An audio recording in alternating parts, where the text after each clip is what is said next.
नमस्ते। अच्छा, कभी सोचा है कि प्यार मतलब बिल्कुल सच्चा, बिल्कुल डिवाइन प्यार कैसा दिखता होगा? आज हम जिनकी कहानी में गहराई से उतरने वाले हैं वो है राधा।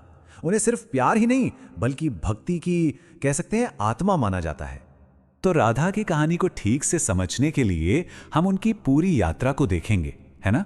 शुरुआत करेंगे उनके दिव्य जन्म से, फिर देखेंगे बरसाना में उनका बचपन कैसा था, कृष्ण के साथ उनका वो गहरा रिश्ता कैसा बना, और फिर उनकी असली दिव्य पहचान क्या थी, इस पर भी बात करेंगे। और आखिर में देखेंगे कि उनकी कहानी से आज भी हमें क्या अनमोल सीख मिलती है।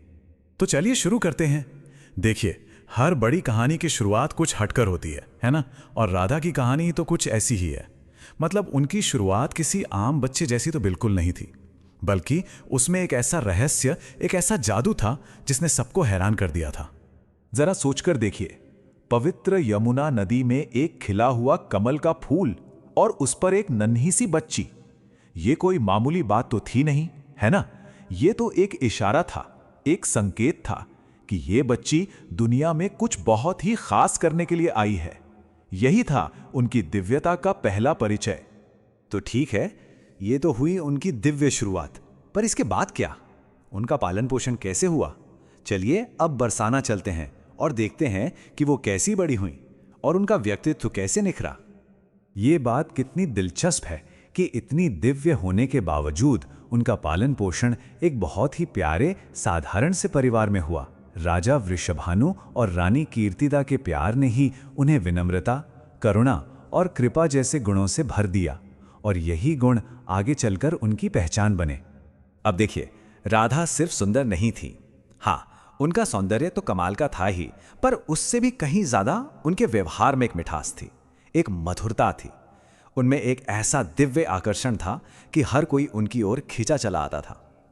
लेकिन इन सब के बावजूद उनमें गहरी विनम्र भक्ति थी। मतलब उनकी सुंदरता बाहरी नहीं थी, वो तो उनके दिल की पवित्रता से आती थी। और अब हम राधा की कहानी के उस हिस्से पर आते हैं जिसके बिना ये कहानी पूरी हो ही नहीं सकती। जी हाँ, कृष्ण के साथ उनका वो दिव्य और समय से परे का रिश्ता। उनका रिश्ता सिर्फ बचपन के खेल तक नहीं था, नहीं, बिल्कुल नहीं। बहुत छोटी उम्र से ही उनके बीच एक गहरी, एक स्पिरिचुअल अंडरस्टैंडिंग थी। वो एक दूसरे को बिना कुछ कहे ही समझ जाते थे। ये दोस्ती से बहुत ज्यादा था, ये तो दो दिव्य आत्माओं का मिलन था। बिना शर्त, पवित्र और अलौकिक, बस ये तीन शब्द राधा और कृष्ण के प्रेम को समझाने के लिए काफी हैं। ये एक ऐसा प्यार था जिस पर कोई शर्त नहीं थी, कोई सीमा नहीं थी, कोई दुनियावी उम्मीद नहीं थी। ये तो प्यार का सबसे शुद्ध, सबसे दिव्य रूप था। लेकिन रुकिए, राधा की कहानी सिर्फ एक प्रेम कहानी नहीं है, बिल्कुल नहीं। इसमें एक बहुत गहरा राज छुपा है, एक ऐसा राज जो उनकी असली पहचान बताता है।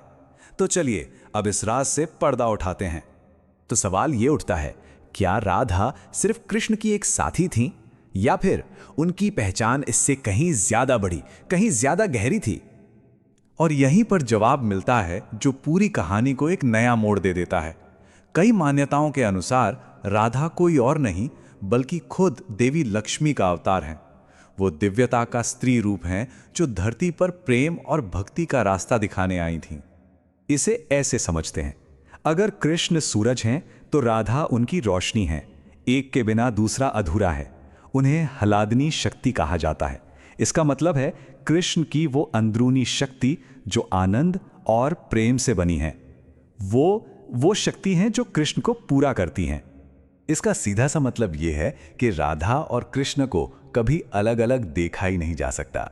वो एक ही सिक्के के दो पहलू हैं, एक ही दिव्य सच के पुरुष और स्त्री रूप, जो हमेशा हमेशा एक साथ रहते हैं। तो फिर राधा की इस कमाल की कहानी से आज हम क्या सीख सकते हैं? चलिए उन बातों को समझते हैं जो उनकी कहानी को आज भी इतना रेलेवेंट, इतना जरूरी बनाती हैं। ये एक बहुत बहुत बड़ा सबक है। राधा की कहानी हमें सिखाती है कि असली बड़प्पन किसी पदवी या ताकत से नहीं आता। नहीं, वो तो आता है अंदर के गुणों से, जैसे प्यार, विनम्रता और बिना किसी स्वार्थ के भक्ति। असली ताकत तो यही है।